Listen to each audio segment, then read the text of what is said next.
gusset. Ladies, the gusset. I just enjoy Spanx. If I could, I'd wear 8 pairs of Spanx. I'd wear from here to here. I just want it all in there like that. But here's the thing, when I'm not shopping for Spanx, I enjoy playing cards with my son. And, you know, he's getting to the age where he doesn't really want to hang around the house and play cards anymore. So what I do is think about ways to usher in the rapture and drill for oil in the Northwest Passage. Canada, we're better off with Harper. I would love to get your Stephen Harper together with our hockey mom, because I think they would make such a precious couple. Drop the puck and drill, baby, drill. That's what I say. I'm talking about the oil. This is not a morning drive radio show. I'm talking about the oil. In those navigable waters, not from global warming. It's a hoax.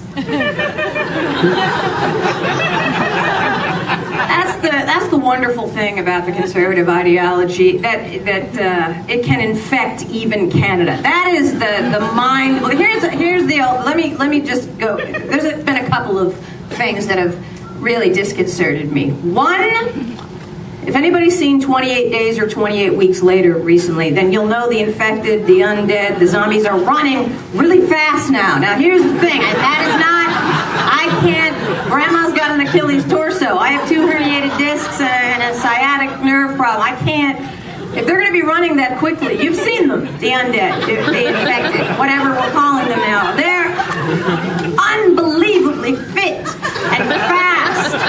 Now, I'm much older than a lot of you. In my day, the undead were very unwieldy, and they were like this, and you could shove them, and you had a real shot. This is not your father's zombie. Wow! That's a guitar slide. But I can't have the zombies running, and I can't have Canada not be my go-to area. You see what I'm saying? That's one thing that all reasonable Americans always had the back of their mind. You just keep it in the back there on the back burner. Well, if things get too crazy, we go to Canada. But I can't. Now you got a rapture-ready douchebag of your own. I don't know what we're supposed to do.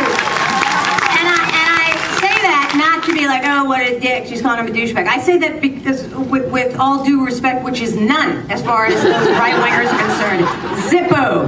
That guy gets a lot of his funding, which you may or may not know if you read The Walrus, because it's certainly not in the mainstream media in any other country, mine, yours, what have you. But you got to read The Walrus to find out that a lot of the money Stephen Harper gets for his campaigning comes from right-wing groups in America like Focus on the Family and all that nonsense. Now, if you guys have been watching American politics for the last 8 years and go, oh my God, what a bunch of maroons, I'm telling you, don't blink. You heard Sarh Palin say that? Can't blink. Can't blink. I have realized what that is, because George Bush says that a lot too. It's code. It's an SOS signal that goes, I don't know whether it goes to the eye in the pyramid of the dollar bill where their talking points come from. I don't know if it has something to do with crop circles or the base of Mount Shasta. But wherever their talking points come from, I think that is a signal that George Bush and Sarah Palin give when they're at a loss. They don't know what to do. They say, you can't blink, and then a little message goes up, and then the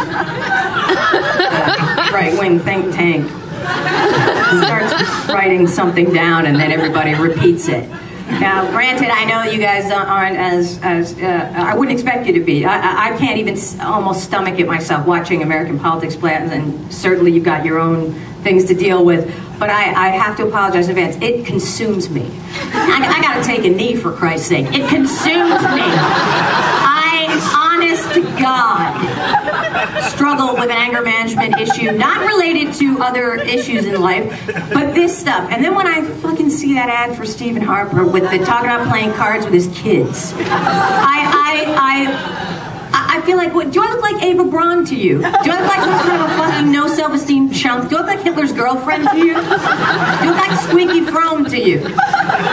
Manson's girlfriend. Do I look like I have that low level of of standards that I would accept this as a political advertisement. Is that how I look?